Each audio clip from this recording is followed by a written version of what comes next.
Ćao! Danas počinjemo sa trbušnim zidom. Ja znam da je svima vama ta vežba malo teška, ali je neophodna, pored estetskog momenta trbušnog zida, jako je bitna i korektivna.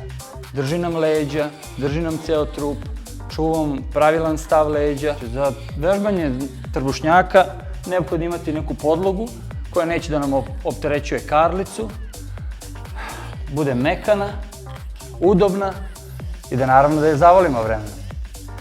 Ovako, počet ćemo sa vežbanjem trbušnjaka. Danas ćemo raditi gornje trbušnjake. Početni stav, leženje na leđima. Odignemo noge, zategnemo noge, prsti su pravo, ramena na podlozi, dodirujemo, odižemo se, vraćamo u početni položaj. Izbacujemo vazduh kad je teško.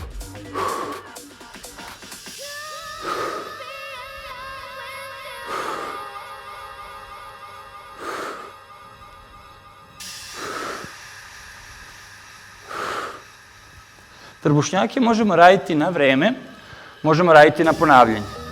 Ja bih preporučio da radimo 30 sekundi trbušnjake koje možemo da radimo na vreme i 30 sekundi da odmaramo između svake vežbe. Radimo 3 do 4 ponavljanja za 30 sekundi koliko možemo da uradimo. Vežbe koje ne budemo mogli da radimo na vreme, koje su nam suviše teške, možemo da radimo 12 do 15 ponavljanja. Sledeća vežba. Jednostavnija. Savijene noge, pete su na podlozi, cela stopala, savijeno 90 u kolenu, spustimo ramena dole, odižemo se, ruke su na butinama, izbacujemo sav vazduh, kad je teško, vraćamo se, uzimamo vazduh.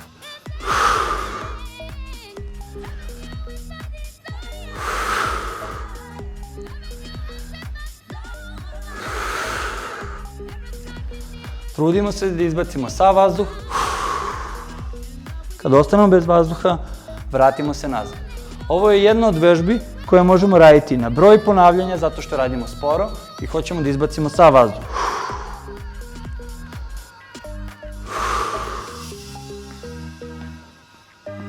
To su bile dve vežbe za gornje trbušnjake koje možemo raditi kod kuće.